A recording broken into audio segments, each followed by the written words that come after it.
The bitter wind cut through the Colorado Territory like a blade, and Samuel Mitchell pulled his worn leather coat tighter around his shoulders. But what he saw ahead on the mountain trail would change everything he thought he knew about kindness, survival, and the delicate balance between two worlds at war. There, huddled against a massive boulder, sat a young woman in nothing but a torn cotton dress, her dark hair whipping in the merciless wind. Her lips had turned blue, and her hands shook uncontrollably as she tried to shield herself from the storm that had blown in without warning. Samuel had seen enough folks perish from the cold to know she wouldn't last another hour.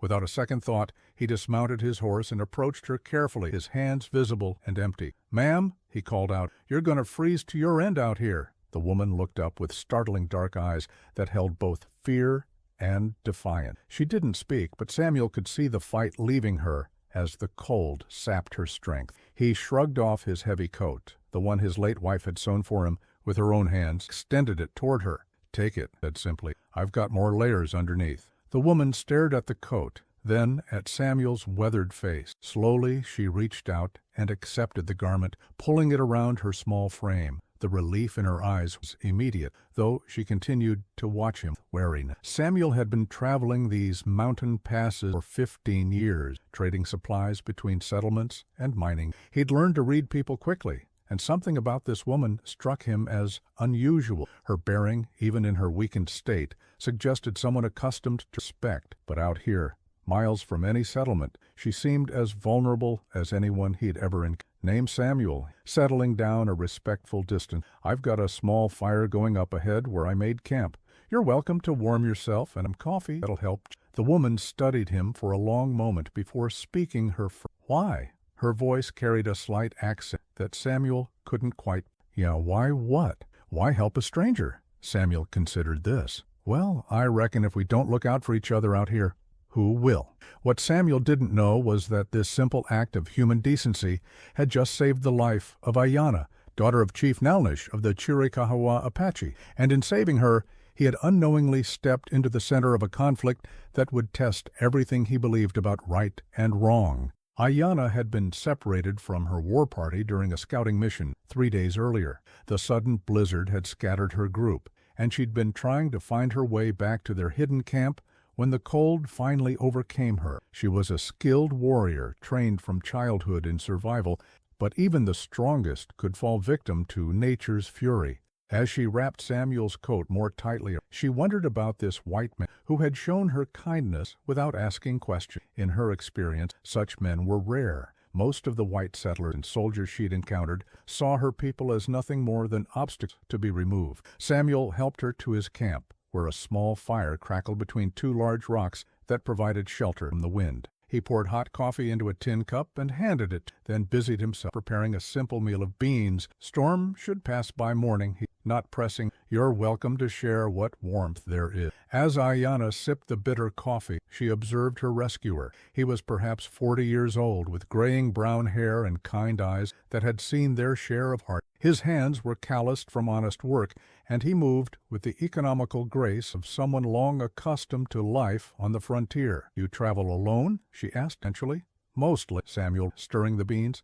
"My wife passed 2 winters ago. Haven't found much reason to stay put since then. I am sorry for—" Samuel looked up, surprised by the genuine sympathy in her voice. "Thank you. As a good woman, would have liked you, I think." She always said kindness was the only thing that bearable. They shared the simple meal in comfortable silence, a storm raging beyond their shelter. Samuel didn't ask or how she'd come to be alone on the. He simply offered what help he could and respected her privacy. As the night deepened, Ayanna found herself in an impossible position. This man had saved her life, shown her nothing but kindness, and asked for nothing in return. But she was the war, and her people currently struggle against the encroaching. 3 weeks earlier, a group of prospects camping several lives, including her brother. Her father had declared war, and Ayanna had scouting cavalry movements when the storm separated her warriors. Now she sat across a fire from one of the very people her father had sworn to from their ancestry. Yet this man had risked his own comfort. The contradiction troubled her deeply. "What do you trade?" To learn more about his character. "Supplies, mostly. Tools, medicine, coffee, salt. Things folks need but can't make themselves out here." You sell to the settlements? Anyone who needs what I have and can pay fair price, including the mining camps?" Samuel looked at her more carefully. There was something in her tone that suggested this wasn't casual. "I don't ask too many questions about what folks do with what they buy, as long as it's honest trade." Ayanna nodded slowly. In the firelight, she could see no deception in his face. This was a man who made his living honestly, who had shown her unexpected kindness, yet he was part of the world that was destroying hers. The wind began to die down as midnight approached, and Samuel banked the fire for the night. "You should get some rest. I'll keep the fire going." "You don't know who I am," Ayanna said quietly. "No, ma'am, I don't. And unless you want to tell me, I don't need to know." But Ayanna found that she did want to. This man's simple kindness had created a debt she wasn't sure how to repay. In her culture, such a debt was sacred. "My name is Ayanna." "That's a pretty name." "It means eternal blossom in my language." Something in the way she said "my language" made Samuel, in the dying firelight, studied her features more carefully. The high cheekbones, the olive skin, the way she moved with unconscious understanding dawned slowly. "You're Apache," he said simply, without fear or accusation. "Yes." They looked at each other across the fire, and Samuel felt the weight of the moment. He knew about the troubles between the Apache and the settlers. He'd heard the stories, seen the aftermath of raids and counter-raids, but sitting here with this young woman who had shared his food and his fire, the conflict seemed far away. "Well," he said, "I reckon that doesn't change anything. You were cold, now you're warm. You were hungry, now you're fed. That's all that matters to me." Ayanna stared at him in amazement. "You are not afraid?" "Should I be? Many of your people would be." Samuel considered this. "Many of your people probably wouldn't trust me either. But here we are." "Here we are," she agreed softly. As they settled down for the night, both wrapped in their own thoughts, neither could have predicted what the dawn would bring. Samuel slept fitfully, aware of the responsibility he'd taken on. Ayanna barely slept at all, torn between gratitude and the weight of her duty to her people. The storm passed during the night, leaving behind a crystalline morning with air so clear it seemed to ring like a bell. Samuel woke to find Ayanna already up, carefully folding his coat. "The storm has passed," offering the garment back to him. "Keep it, Samuel. You've got further to travel than I do, looks like." "I cannot." "Why not?" Ayanna struggled to explain. In her world, accepting such a gift would create obligations she wasn't sure she could fulfill. It would not be right. Samuel sensed there was more to her refusal than simple pride. "Well, how about this? Consider it a loan. When our paths cross again, you can return it." The compromise seemed to satisfy. She nodded the coat. "Where do you travel now?" "Down to Tucson. Got supplies to deliver." "You?" Ayanna gestured vaguely toward the higher peaks. "I must find my people." They broke camp together, working with the easy cooperation of those who understood life in the wilderness. As they prepared to part ways, Samuel felt compelled to offer one more kindness. "If you ever find yourself in trouble in Tucson, look for Maria Santos at the Merc. Tell her Samuel sent you. She's good people." Ayanna nodded gravely. "And if you ever find yourself in the high country, look for the eagle that circles 3 times. It will guide you to safety." They parted with a simple handshake, but both knew their brief encounter had changed something fundamental in their understanding of the world. Samuel made good time down the mountain, the clear weather, and his lightened path, allowing him to reach Tucson 2 days earlier than expected. He delivered his supplies and took rooms at the boarding house, planning to rest for a few days before heading back north. Meanwhile, Ayanna had found her way back to her father's hidden camp, where her return was met with celebration. But when she told her story, leaving out only her rescuer's name and destination, Chief Nalnish listened with growing interest. "This white man?" he finished. "You are certain he asked nothing, father?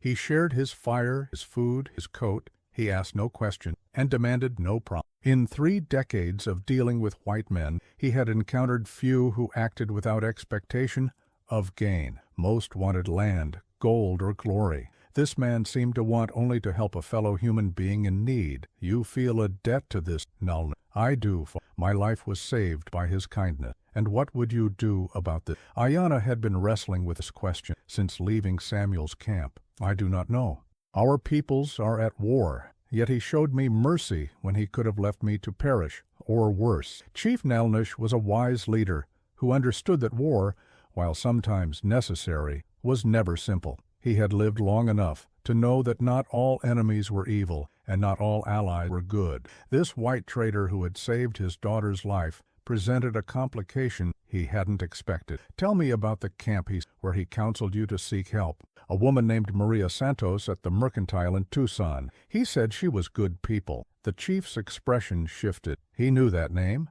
Maria Santos was one of the few Mexican settlers who had maintained friendly relations with various Apache bands. She often served as an unofficial go-between, helping to negotiate for the return of captives or the recovery of stolen livestock. She was trusted by both sides, a rare figure in the increasingly violent conflict. That this traitor had directed his daughter to such a person suggested the man understood the complexities of the situation better than most. 3 days later, Samuel was enjoying a quiet breakfast at the boarding house when Maria Santos burst through the door, her usually composed demeanor replaced by obvious agitation. "Samuel, thank the saints you're still here." "Maria, what's wrong?" "There's trouble coming. Big trouble. The cavalry's planning a surprise attack on Chief Nalnish's day after tomorrow, dawn." Samuel felt his stomach drop. "How do you know?" "Captain Morrison was drinking too much last night, bragging about how he was going to end the Apache problem once and for all. Some fool prospector convinced him he knows where their camp is hidden." "Can you warn them?" Maria's face was grim. "I've tried. Sent 2 riders. Neither made it back. The soldiers have patrols out watching all the trails." Samuel thought immediately of Ayana, wondering if she had made it back to... The idea of her caught in a military assault made his blood run. "There's got to be something we can do." "Maybe," looking at him with calculating, "you know these mountains better than most, and there's something else. Yesterday, an Apache woman came to my store. Young, beautiful, wearing a coat that looked like one you'd own. She said you sent her to me." Samuel's heart began to race. What did she want? Nothing. Just looked around, bought some coffee, and left. "But Samuel, I think she was testing, seeing if you really knew me, if I could be trusted." "Testing you for what?" Before Maria could answer, a young Mexican boy ran into the boarding house. "Senora Santos, there is a woman outside who wishes to speak with you. She says it concerns the traitor who shares his coat." Samuel and Maria exchanged glances. They followed the boy outside, where Samuel's breath caught in his throat. Ayana stood in the morning shadows, still wearing his coat, but now was not alone. 3 Apache warriors sat motionless on their horses nearby, faces painted for... Ayana stepped forward, her eyes meeting Samuel's. "I told my father about the man who saved my life. He wishes to speak with you." "Father?" Samuel asked, though he was beginning to... "Chief Nalnish of the Chiricahua Apache. I am his daughter." The weight of this revelation settled over Samuel like a heavy. He had saved the life of an Apache chief's daughter. In the complicated world of frontier politics, this was either the best or worst thing that could have happened. Maria stepped forward carefully. "Ayana, there is danger. The cavalry plans to attack your father's..." "We know," Ayana. "That is why I am here.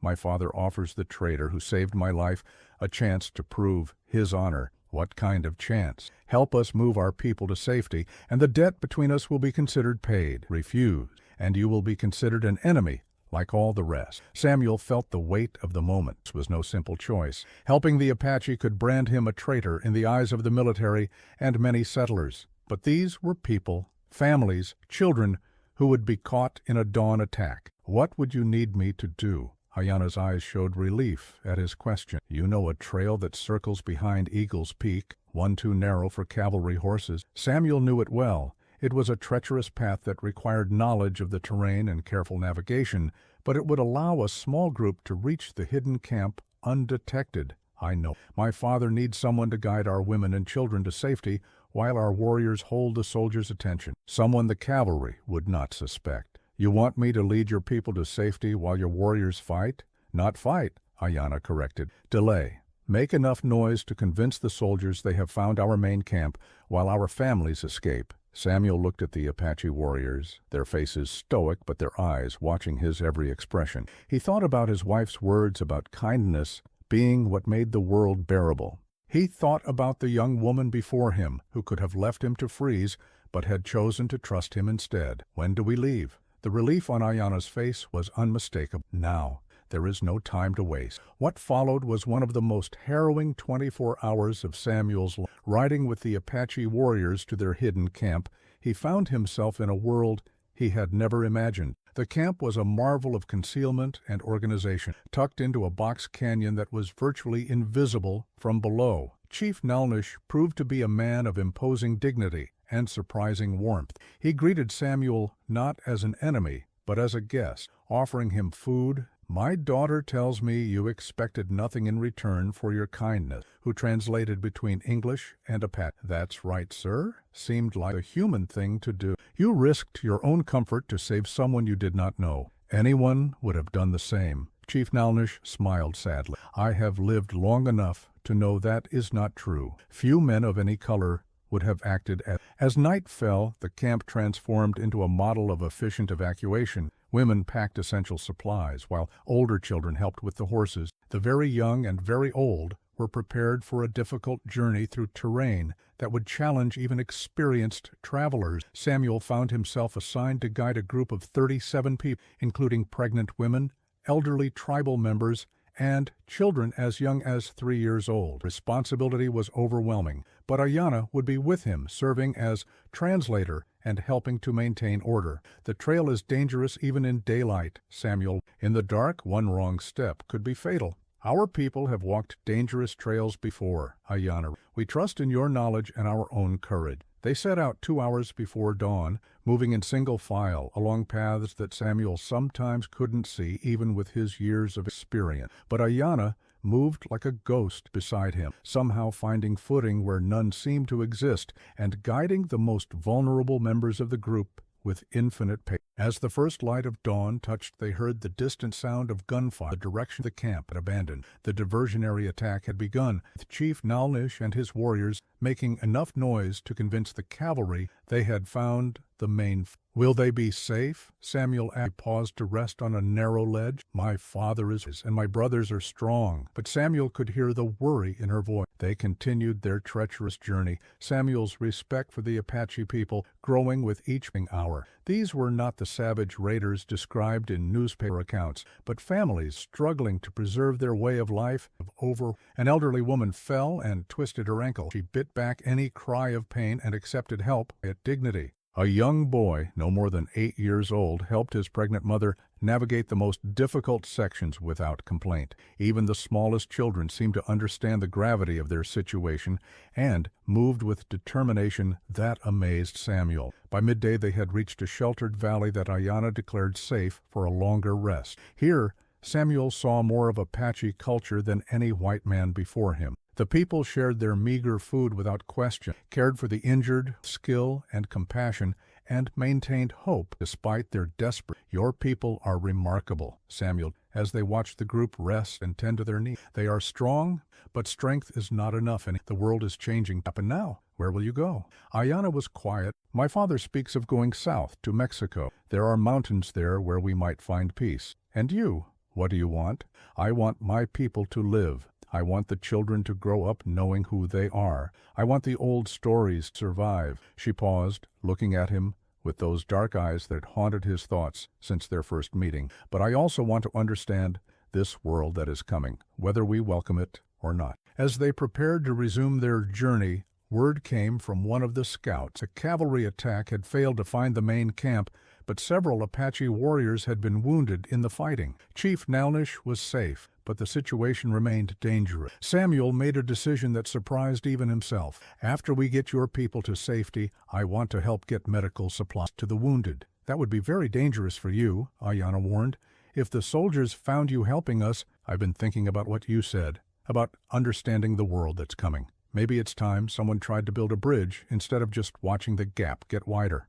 That evening, they reached the rendezvous point, a hidden valley where the rest of the Apache band would meet them. Samuel had successfully guided 37 people to safety through some of the most challenging terrain in the territory. Chief Nalnish arrived with his warriors as darkness fell, several of them bearing wounds. The chief's gratitude to Samuel was evident in his formal embrace and the string of Apache words that Ayanna translated. "He says you have proven yourself a friend to our people. He says the debt is paid, but friendship is a gift that grows larger when it is shared. Tell him it was an honor to help." As the Apache prepared to continue their journey south, Samuel faced a choice that would define the rest of his life. He could return to Tucson, resume his trading business, and pretend this experience had never happened, or he could step fully into the dangerous role of mediator between two worlds that seemed destined for conflict. Ayanna approached him as he prepared to leave. She carried his coat, which she had worn throughout their ordeal. "I believe this belongs to you now," she said, offering. "Keep it. You might need it more than I do. When will we see you again?" Samuel looked at this remarkable young woman who had changed his understanding of so many things. "I don't know, but I have a feeling our paths aren't finished crossing yet." 3 weeks later, Samuel was back in Tucson, but his life had taken a completely different direction. Working secretly with Maria Santos, he began establishing a network to provide medical supplies and other assistance to Apache families trying to survive in an increasingly hostile world. The work was dangerous. If discovered by the military, he could be arrested as a traitor. If discovered by hostile Apache who didn't trust white men, he could be killed. But Samuel had found a purpose that gave meaning to his life in a way that simple trading never had. 6 months after their first meeting, Samuel was approached by a young Apache who appeared one evening like a, "You are the coat giver." "Suppose I am.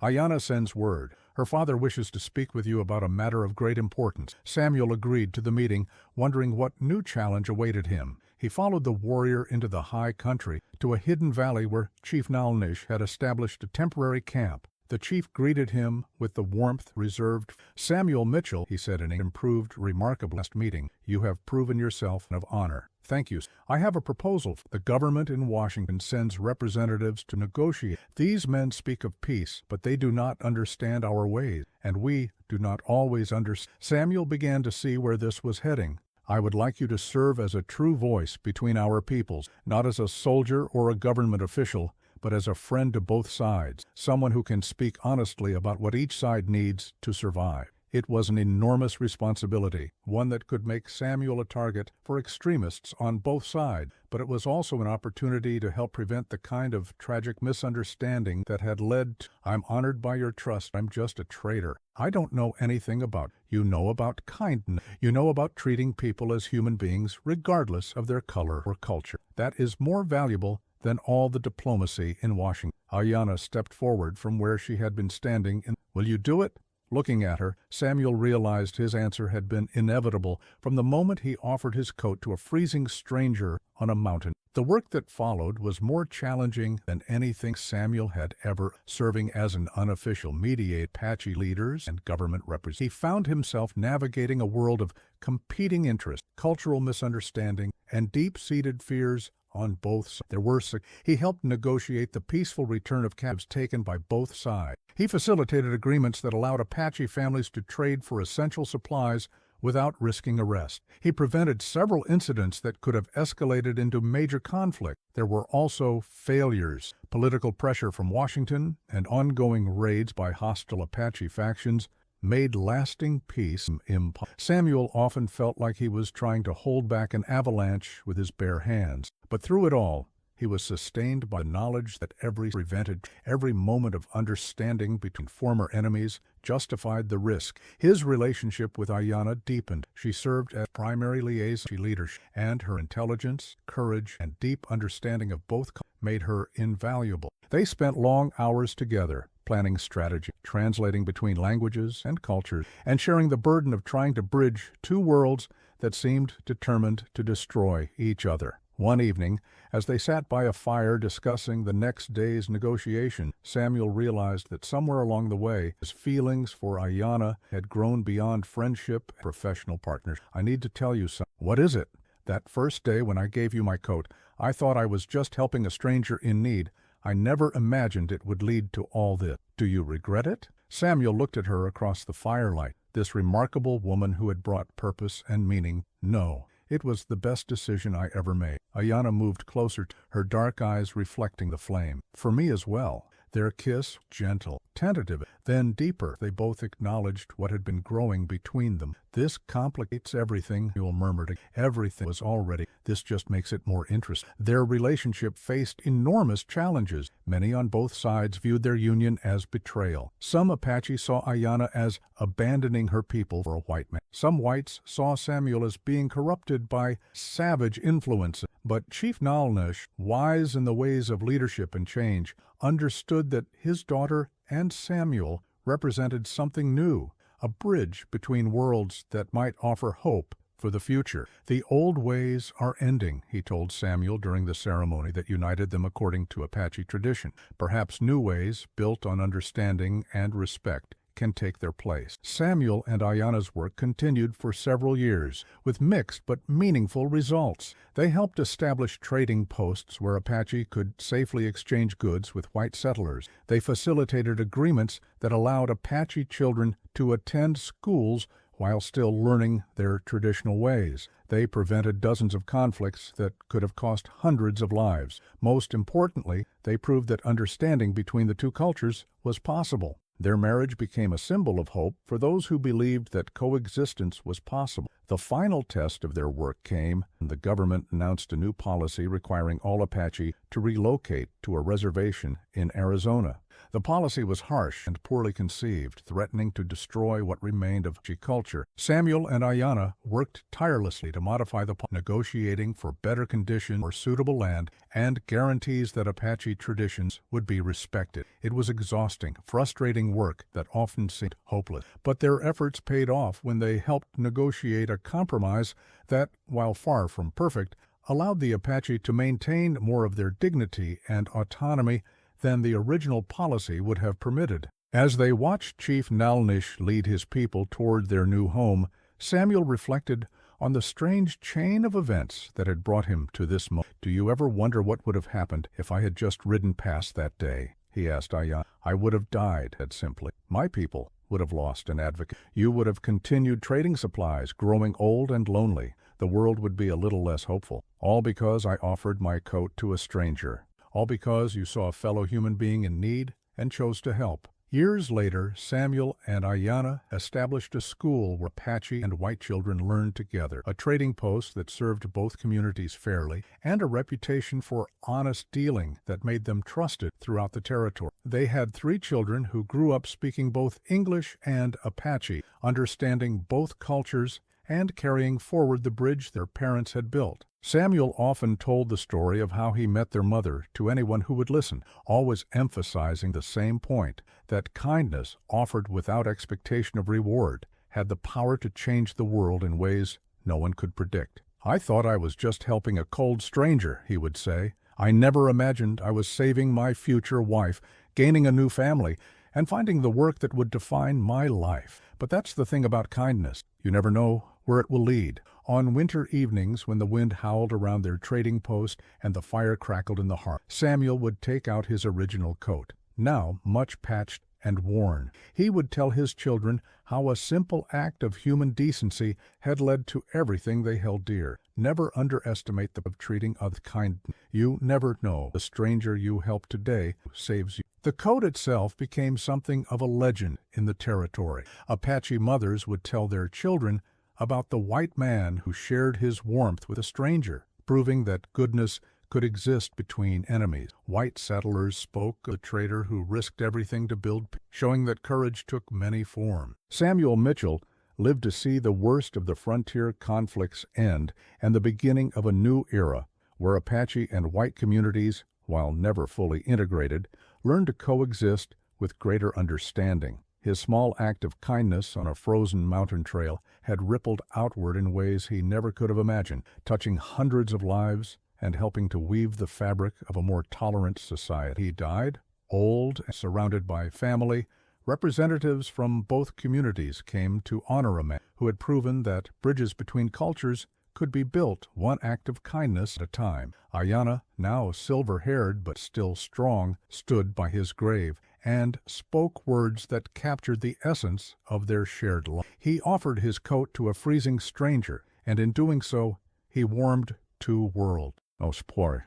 The coat itself was preserved in their family, passed down through generations as a reminder that the smallest gestures of human kindness can have the most profound consequences. And somewhere in the mountains of the Colorado Territory, old-timers still tell the story of the trader who changed history with a simple act of compassion on a cold winter's day.